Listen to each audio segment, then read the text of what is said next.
Kratos, the great Spartan general, was finally defeated. Driven mad, tortured and uncertain of his surroundings, the warrior found himself captured like a fly in the web of the Furies. Never again. God of War Ascension takes place around 10 years prior to God of War 1. In this installment, Kratos is up against the wrath of the Furies after breaking his blood over Ares. Before the time of the Titans rule of the Olympian gods, the war between the primordials spawned the Furies, who are the guardians of honour who punish those who they deem guilty. In this instance, that would be Kratos. Glory be to Olympus! I am free!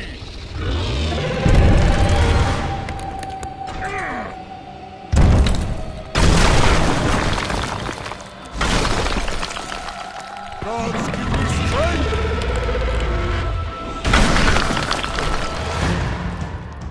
So this is the 6th God of War game, and I guess the big question is, what's different about this God of War game and why should you play it?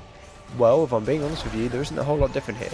You're still Kratos, you're still incredibly angry, and you still go around killing absolutely everything. That being said, God of War Ascension is an absolutely stunning game, with breathtaking set pieces and awe-inspiring combat that is fluid, fast, and a joy to play.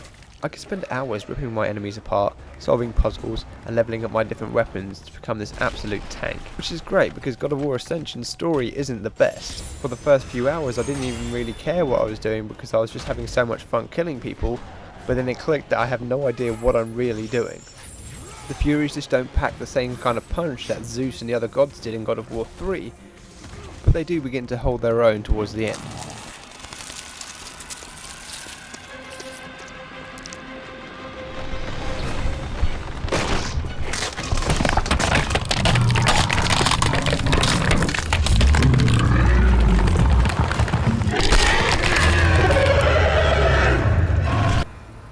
Your weapons are similar to that of the God of War series. You have your Blades of Chaos, which can be amplified with different kinds of damage. Through the power of Zeus, Hades, Poseidon and Ares, you can gain things like electric damage, soul damage, ice damage and fire damage. However, these are gained very easily. Kratos simply sticks his Blades of Chaos into a bowl he finds randomly along his journey, and then he has that power. Not quite as cool as killing Hades and taking his weapons for yourself, but hey, what can you do? Thankfully, the God of War combat is a joy to play. It's fluid, and it's fast, and it's just so easy to get into. You'll be stringing together ridiculous combos in no time. You can even learn new magic abilities through your talent trees as you level up. Unfortunately, these magic abilities are right at the bottom, but the reward is great because they're so strong and so powerful. You can find other weapons in the world as well. You can pick up things like a spear, or a hammer, or a sword, and simply use the circle button to bash your enemies apart. Granted, they aren't as easy to string a combo together with, but it's still good to have nonetheless. There are a couple of other additional weapons, one which allows you to manipulate time at your will, which is great in battle because you can really slow your enemies down. This works wonders too when solving puzzles because you can now decay and heal certain places and certain buildings, which can lead to some really cool effects. Finally, I have to say something about the difficulty of this game, especially on the harder difficulties. There is a real challenge here, even for veterans, especially in the Trial of Archimedes, which they are actually going to be patching because it's, quote, too hard. So if you think you're a veteran you can handle it, I would jump on there now.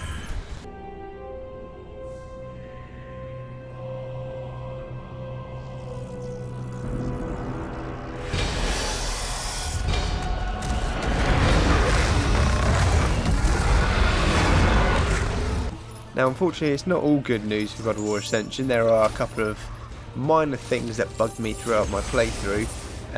One being bugs in general. There's a couple where you're sort of fighting an enemy and you go to do your execution, and what ends up happening is you haven't sort of grabbed them in the right kind of way, so that it looks like you're either pulling air apart, or sometimes they kind of just go off running in the other direction even though you're trying to execute them.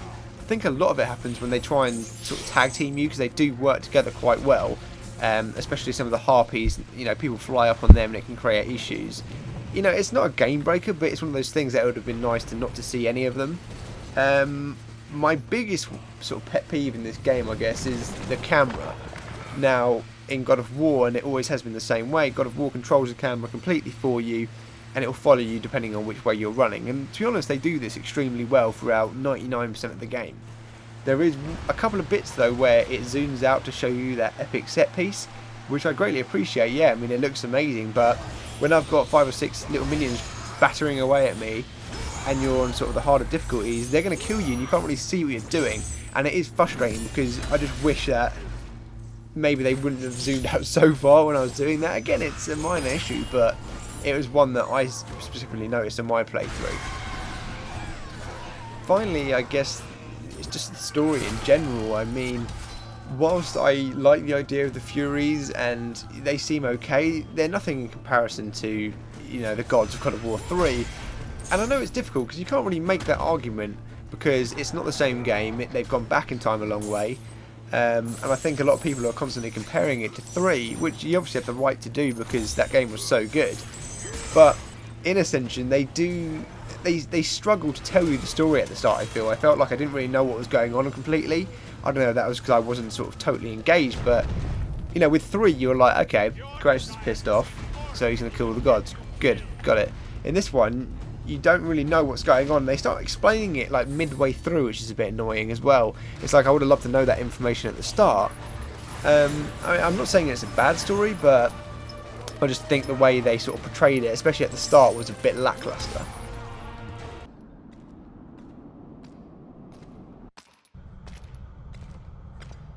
I will not indulge you as my sister. He bears a mark like I have never seen. He is the one! He will free us from the Fury's grasp! He is cursed! Stay away!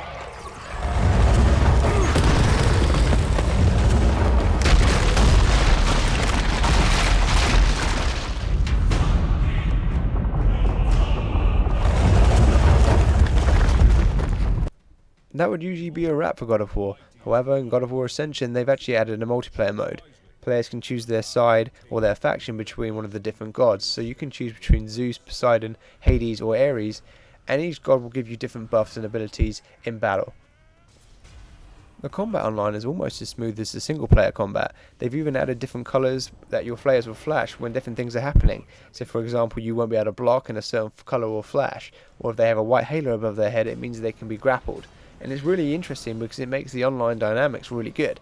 With different game types and different game modes and the ability to customise and enhance your character, players will have hours of fun here, and it is really impressive to see a multiplayer mode like this fit into the God of War series. It's a great addition and one that should be checked out by everyone.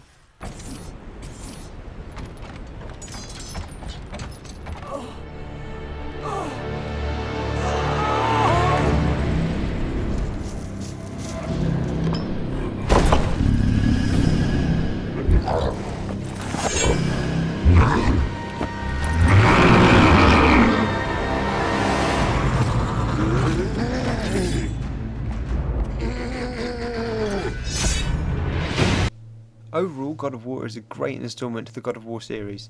Players who are fans of previous God of War games will find themselves slipping back into a smooth rhythm as Kratos unleashes hell on everyone in his way. With some stunning visual set pieces, more blood and guts than most stomachs can handle, and a compelling multiplayer mode, players will find hours of fun with God of War Ascension. Whilst this game doesn't quite match up to its predecessor, God of War Ascension earns its place alongside it, and is a must-have for any fan of the series. And that is why God of War Ascension earns a solid 8.75. It is a great game and a real pleasure to play.